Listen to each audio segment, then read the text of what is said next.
ജെയിനാണ് ഇവിടെ നിന്ന് വിവരങ്ങൾ പങ്കുവച്ചുകൊണ്ടിരിക്കുന്നത്.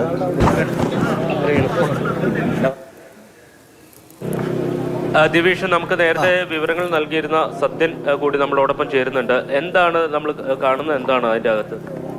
ഇതിൻ്റെ അകത്ത് ഇപ്പോൾ സംഭവിച്ചുകൊണ്ടിരിക്കുന്ന നമ്മുടെ NDRFും മറ്റുള്ള എല്ലാ സംഘങ്ങളും എത്തിച്ചേർന്നിട്ടുണ്ട്. അവർ കട്ടിലയിൽ കിടക്കുന്ന രണ്ടുപേരും കട്ടിലയിൽ കിടക്കുന്ന അവസ്ഥയിലാണ്. ഈ കട്ടിലയിൽ കിടക്കുന്ന അവസ്ഥയിൽ നിന്നും ഒരാൾക്ക് ഇപ്പോഴും ജീവൻ ഉണ്ട്, മറ്റൊരാൾ മണിക്കൂറുകൾക്ക് മുമ്പ് തന്നെ ജീവനില്ലാത്ത അവസ്ഥയാണ്. ഇപ്പോൾ അതിൻ്റെ അകത്ത് എല്ലാവരും കയറി നിന്ന് ഈ മുകളിലിരിക്കുന്ന കോൺക്രീറ്റ് സ്ലാബ് പൊക്കി ഉയർത്തി വെച്ചുകൊണ്ട് വളരെ ഇവരുടെ കാലും കൈയും ഒക്കെ പുറത്തേക്ക് കാണാം. ആ ഭാഗത്തുള്ള കോൺക്രീറ്റ് എല്ലാം മാറ്റിക്കൊണ്ടിരിക്കുകയാണ്. ഇപ്പോൾ ഇനിയും ഒരു അരമണിക്കൂറും കൂടി എടുക്കും അവരെ പുറത്തേക്ക് എടുക്കാനായിട്ട്. ആരെയാണ് നമുക്ക് കാണാൻ കഴിയുന്നത് പുറത്ത്? ഇപ്പോൾ മറ്റേ സ്ത്രീയെയാണ് നമുക്ക് കാണാൻ കഴിയുന്നത്. മറ്റേ ആളിനെ, പുരുഷനെ നമുക്ക് നേരത്തെ തന്നെ കാണാമായിരുന്നു, ജാമായിട്ട് അനങ്ങാതെ കിടക്കുന്ന അവസ്ഥയിലായിരുന്നു. അപ്പോൾ നമ്മൾ ആദ്യം കാണുന്ന സമയത്ത് രക്തം വാർന്ന് അനക്കമില്ലാതെ കിടക്കുന്ന അവസ്ഥയിലായിരുന്നു ഭർത്താവ്. ഭാര്യയ്ക്ക് ഇപ്പോഴും അനക്കമുണ്ട്. ഇനിയിപ്പം എങ്ങനെയത്, ഏത് തരത്തിലുള്ള ജോലി ചെയ്താലാണ് ആളെ പുറത്തെടുക്കാൻ കഴിയുന്നത്? അത് ശരിക്കും ഈ കോൺക്രീറ്റ് ബ്ലോക്കുകൾ വളരെ സാവധാനം, അതായത് ബലം പ്രയോഗിച്ച് കട്ട് ചെയ്യാൻ പറ്റത്തില്ല. കാരണം ഇവർക്ക് ജീവനുള്ളതുകൊണ്ടാണ് ഈ പ്രശ്നം. ജീവനുള്ളതുകൊണ്ട് വളരെ സാവധാനം ഇവർക്ക് യാതൊരു തരത്തിലുള്ള ക്ഷേതവും ഏൽക്കാത്ത രീതിയിലാണ് ഇപ്പോൾ അതിനുള്ളിൽ നടന്നുകൊണ്ടിരിക്കുന്ന പ്രവർത്തനം. അതാണ് ഇത്രയും താമസിക്കാനുള്ള കാരണം. രക്ഷാപ്രവർത്തകർക്ക് അതിൻ്റെ അകത്തേക്ക് ഇറങ്ങാൻ ഇറങ്ങിയിട്ടുണ്ട്. രക്ഷാപ്രവർത്തകരെല്ലാവരും ഇറങ്ങിയിട്ടുണ്ട്. അല്ല, അതിൻ്റെ അകത്ത് സത്യമാഷ പറഞ്ഞില്ല, അതിനുള്ളൊന്നും പറയാനില്ല. നമ്മൾ ഇന്നലെ വീട്ടിൽ കാണിച്ചിട്ടുണ്ട്. അതിനകത്ത് പയ്യെ കട്ട് ചെയ്തെടുക്കുക എന്നുള്ളതല്ലാതെ വേറെ മാർഗ്ഗമില്ല. ഫയർഫോഴ്സ് വന്നെങ്കിലും അവരുടെ ഒരു നിയന്ത്രണത്തിൽ പോലീസുമായി ചേർന്ന് നിന്നേ പറ്റുള്ളൂ. നാട്ടുകാർക്ക് ചെയ്യാവുന്നതിൻ്റെ പരിമിതിയുണ്ട്. ഇങ്ങനെ അല്ലെങ്കിൽ നമുക്ക് പെട്ടെന്ന് തന്നെ എടുത്ത് മാറ്റാമായിരുന്നു. കുറേ സമയം എടുക്കും.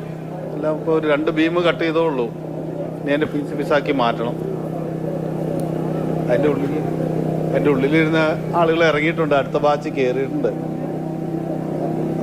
പിന്നെ പോയിട്ട് ചെറുതായി ഇരിക്കുന്നുണ്ട്. ഒന്ന് ലൂസായി വന്നായിരുന്നു. ഇപ്പം ലൂസായി വന്നപ്പോൾ ചേട്ടൻ്റെ കാലിൻ്റെ അകത്ത് ഇങ്ങനെ നിൽക്കുവാണ്. ചേച്ചിയുടെ കാലിങ്ങനെ ഉടക്കി കിടക്കുന്നതുകൊണ്ടാണ് ഇത് ഇരിക്കും തോറും ടൈറ്റായി വരിക. അതുകൊണ്ടല്ലേ ആദ്യം ഊരിയെടുക്കാനൊരു ശ്രമം നടത്തിയപ്പോഴാണ് സ്ട്രെച്ചറുമായിട്ട് ചെന്നത്. അപ്പോൾ അത് ടൈറ്റായി എന്നാലും അതാണ് സംഭവം.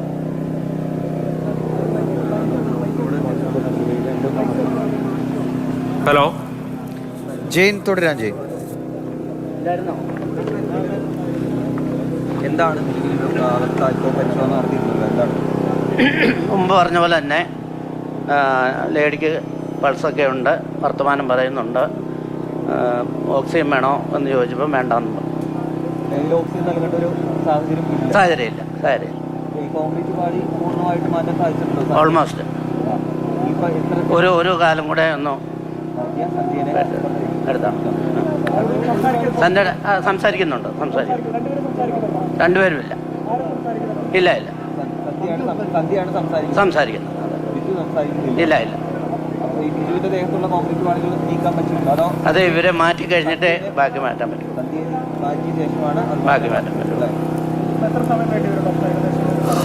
നമുക്ക് പറയാൻ പറ്റില്ല. ഒരു 3/4 മണിക്കൂർ വേണ്ടി വരും. ഉടൻ തന്നെ ഷിഫ്റ്റ് ചെയ്യുകയാണ്. താലൂക്ക് ഹോസ്പിറ്റലിലോട്ട് ഷിഫ്റ്റ് ചെയ്യുകയാണ്. എല്ലാ ഡോക്ടേഴ്സും ഉണ്ട്. താലൂക്കിലെ ഡോക്ടേഴ്സും ഉണ്ട്. അത് നമുക്ക് പരിശോധന എല്ലാം കഴിഞ്ഞിട്ട് പറയാൻ പറ്റുള്ളൂ. ഇപ്പം പറയാൻ പറ്റത്തില്ല.